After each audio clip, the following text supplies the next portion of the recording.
They said her career was over. They said she'd never step foot in the ring again. But when she came back, the entire WWE Universe witnessed a comeback no one saw coming. It was a night like any other. A Tuesday. The lights were hot, the crowd was a living, breathing thing, and Drew McIntyre stood in the center of the ring, a champion in his element.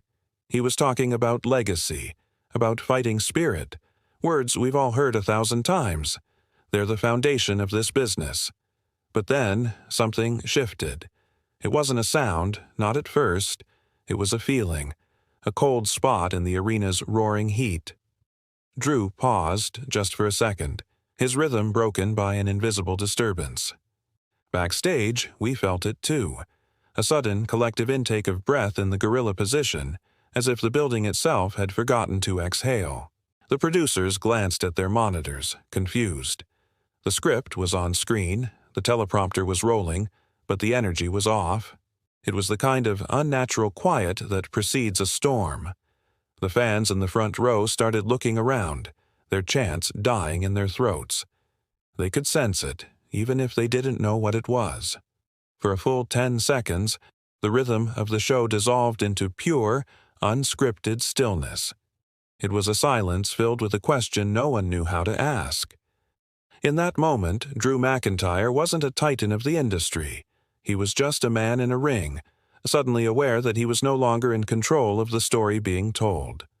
It was a terrifying, beautiful moment of pure uncertainty. Then the sound came. It wasn't an explosion of pyrotechnics or a familiar, thunderous theme. It was a low, synthesized hum, an old melody, a ghost from a bygone era that most had forgotten or tried to.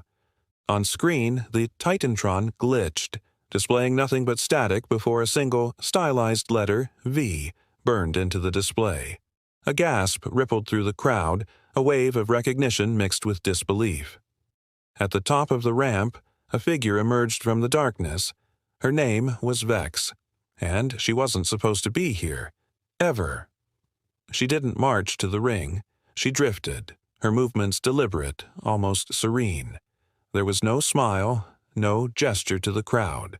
Her eyes were fixed on the ring, on Drew, with an intensity that felt less like performance and more like a reckoning. The announcers, for the first time in years, were utterly silent. Their job is to narrate the story, but this felt like a chapter they'd been forbidden to read.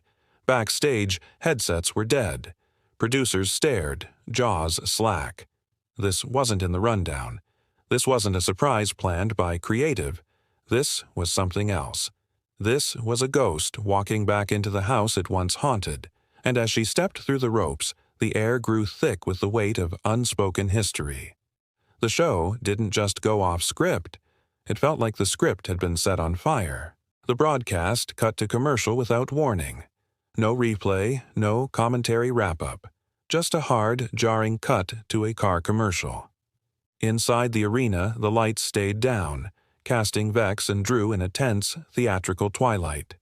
She never broke her stare. He never broke his stance. It was a standoff between the present and a past the company had tried to bury. The live audience was buzzing, a sea of cell phones held aloft, capturing a moment they knew was real. Backstage was controlled chaos. Vince's voice wasn't yelling over the headset. It was just absent. That was more terrifying. People who had been in the business for 30 years were looking at each other with the same wide-eyed confusion as the new interns. Was this a work? A shoot? Or that dangerous, electrifying space in between where legends are truly made? Veterans who remembered Vex's first run exchanged knowing, uneasy glances. They recalled the intensity, the way her character would bleed into reality, the razor's edge she walked every single night. They knew what she was capable of, the emotional devastation she could create with just a look. Her return wasn't about a match or a title. It was about reopening a wound. A junior producer made the mistake of asking if they should send security. A veteran writer just shook his head slowly. "That won't work," he muttered. "She doesn't operate on that level." Later that night, the arena was mostly empty. The echoes of the crowd had faded, replaced by the hum of cleaning crews and the clatter of production trucks being loaded. In the hushed quiet of a concrete hallway, far from any lingering cameras, Randy Orton found her. He wasn't dressed as the Viper. He wore a simple black hoodie, his posture relaxed but his eyes alert. He leaned against the wall a few feet from her, not speaking for a long time. The history between them was a third presence in that hallway. He was one of the few who had been there for the incident, the night her persona swallowed her whole. He had seen the fallout, the whispers that turned into her exile. He understood the burden of living inside a character that demands a piece of your soul every night. The conversation they had was silent. It was in the slight dip of his head, the way her gaze flickered for a fraction of a second. It was an acknowledgement of a shared darkness, a mutual understanding of the price they paid to be who they are. He wasn't there to threaten her or welcome her. He was there as a witness, a reminder that he remembered everything. He knew the truth behind the legend. And as he pushed himself off the wall and walked away without a word, it was clear this wasn't just a comeback story.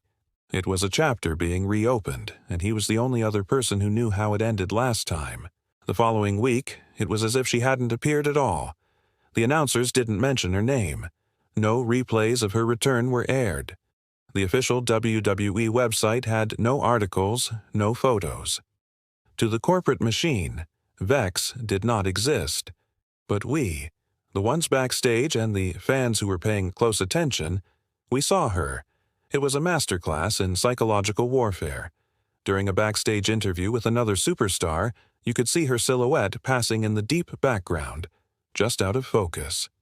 In a wide shot of the arena, she could be seen standing in the shadows of the upper deck, watching. She never interfered, never made a sound. She was simply there. A constant, unnerving presence. This wasn't about getting TV time. It was about reclaiming the narrative by refusing to be part of it. She was making the entire show her stage, forcing everyone to feel her presence even when the cameras were pointed elsewhere. The other performers felt it most. The atmosphere backstage grew tense. People would fall silent when they walked past the locker room that had been quietly assigned to her. She was a ghost story come to life, and her haunting was a subtle, creeping dread. It was brilliant. She knew the company wanted to control the narrative, to package her return into a neat, marketable angle. Instead, she was forcing their hand by creating a story so compelling they couldn't ignore it, yet so subtle they couldn't address it directly. Drew McIntyre's promo that night was meant to get things back on track. He was supposed to talk about his next challenger, to build hype for the upcoming pay-per-view, but he couldn't. He stood in the ring, the microphone in his hand, and you could see the conflict behind his eyes. He started strong, hitting his usual points, but then he'd falter. His gaze would drift towards the entrance ramp as if expecting her to appear. He mentioned the word focus, but his own was clearly fractured. This wasn't the confident, unflappable warrior. This was a man trying to convince himself as much as the audience. The hesitation was minuscule, but to anyone who knows what to look for, it was a canyon. He was a professional, trained to perform under any circumstance, but Vex wasn't a circumstance. She was a disruption of reality itself. His frustration began to show, not as roaring anger, but as a quiet, simmering unease. He was being haunted in front of millions, his champion's composure slowly being dismantled by a ghost the company refused to acknowledge. He was alone up there, forced to pretend that the ground wasn't shifting beneath his feet. The promo ended awkwardly, without its usual crescendo. As he walked back up the ramp, his face wasn't one of defiance, but of deep, profound confusion. The game Vex was playing wasn't in the ring, it was in their minds, and she was already winning. The next week, she finally walked to the ring with purpose. No music, no theatrics. She stepped through the ropes, took a microphone, and waited. The crowd, sensing this was the moment, fell into a reverent hush. When she spoke, her voice was quiet, devoid of the gravelly menace of her old persona. It was just a voice. She didn't talk about championships or revenge. She talked about a night 5 years ago, She explained the incident. She told the story of a young woman who had poured so much of herself into a character that she lost the line between where Vex ended and she began. She spoke of an unscripted moment in a match where her intensity became something real, something dangerous, and she legitimately hurt her opponent, not out of malice but because she had forgotten she was performing. She described the shame, the quiet meetings in Stamford, and the mutual agreement that she needed to disappear, for her own sake as much as the company's. It wasn't an excuse, it was a confession. She wasn't asking for forgiveness, but for understanding. For that one moment, the artifice of professional wrestling dissolved. There was no heel, no babyface. There was only a human being on a very public stage admitting to a moment of profound failure. It was the most vulnerable, and therefore the most powerful promo anyone had seen in decades. Just as the weight of her words settled over the arena, another familiar sound hit. Randy Orton's music. He walked to the ring with that same slow, deliberate pace, his face unreadable. The crowd braced for a confrontation, for the legend to put the outcast in her place. He circled her, microphone in hand, the tension palpable. Everyone expected him to call her a disgrace, to dredge up the past as an insult. But he didn't. He looked not at her, but at the WWE Universe. And then his anger became real. But it wasn't directed at her. It was directed at the expectation, at the pressure, at the machine itself. He spoke of what it takes to be the Viper for 20 years, the mental toll of living in that headspace of channeling that controlled rage night after night. He told them that every legend they cheer for walks that same line. He confirmed her story but added the context that only he could. "You ask us to be monsters," he said, his voice low and seething with a raw honesty. "Don't be surprised when one of us forgets it's an act." In that moment, he wasn't Randy Orton, the character. He was Randall, the man, defending someone who had fallen into the same abyss he had so often stared into. It was a stunning defense, a breaking of kayfabe that felt more real than any body slam. Drew McIntyre's music hit, and he walked down to the ring, completing the trio. But he wasn't coming for a fight.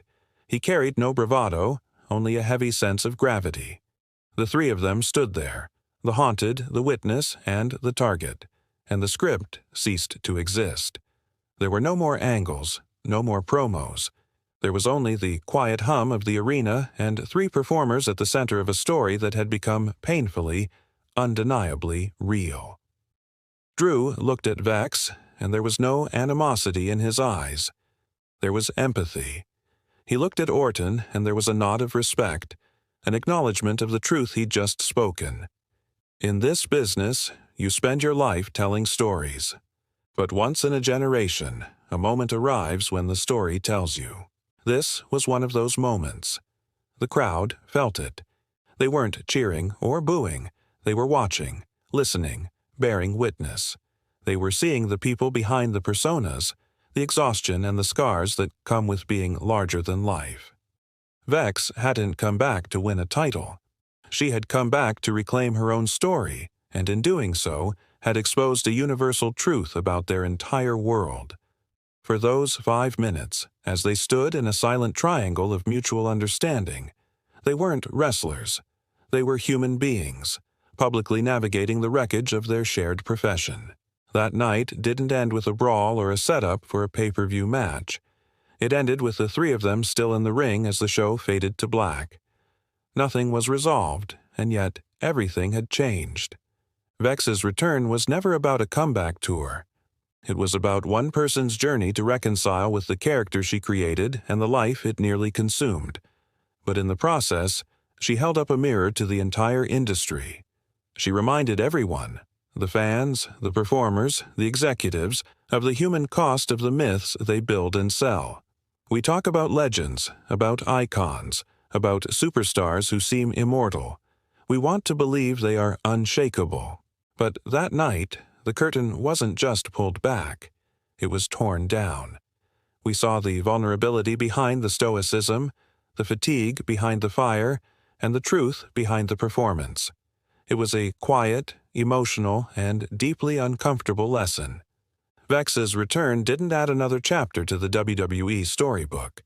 It forced everyone to read the fine print, to acknowledge the sacrifices written between the lines of every epic tale.